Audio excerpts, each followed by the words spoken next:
ఇక ఉప సర్పంచ్ పదవికి full demand. Joint check power ఉండడమే దానికి కారణం. సర్పంచ్ పోస్టుకు కోటా కలిసిరాని ఉన్న చోట ఉప సర్పంచ్ కోసం ప్రయత్నాలు. వార్డు మెంబర్గా బరిలో నిలిచి ఎలాగైనా పదవి దక్కించుకోవాలనే ప్లాన్లు. ఏకగ్రీవమైన వార్డు సభ్యులకు ముందస్తుగా నగదు ఆఫర్లంట.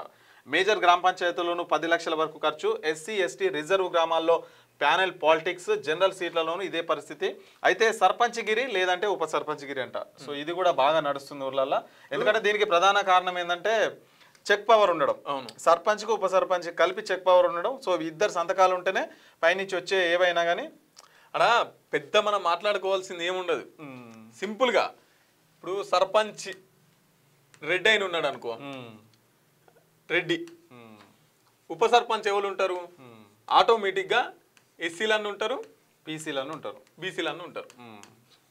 ఇప్పుడు ఎక్కువ ఎస్సీలకు సర్పంచ్ అవకాశాలు ఎక్కువ వచ్చినాయి. సో ఆటోమేటిక్గా రెడ్డి కనీసం ఉప సర్పంచ్ పదవినన్నా దక్కించుకోవాలని చెప్పేసి రెడ్డి వాళ్ళు ఇప్పుడు సర్పంచ్ల కంటే ఒక్కొక్క తాన సర్పంచ్ని వార్డు మెంబర్లే గెలిపిస్తున్నారు. రెడ్డి వార్డు మెంబర్లు సర్పంచ్కి పైసలు పెట్టి వార్డు మెంబర్లుగా ఉండి రెడ్డిలు ఈ ఎస్సీ వాళ్ళని సర్పంచ్లుగా గెలిపిస్తున్నారు.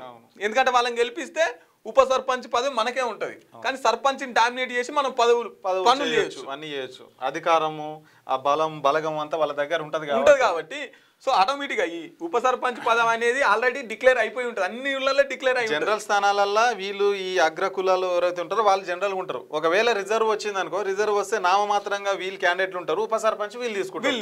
వీళ్ళు తీసుకొని ఇక పార్టీ వ్యవహారాలు, ఆ కథా కార్ఖాన అంతా ఇక వీళ్ళంతా ఇక చేస్తుంటారు అన్నట్టు. ఇట్లా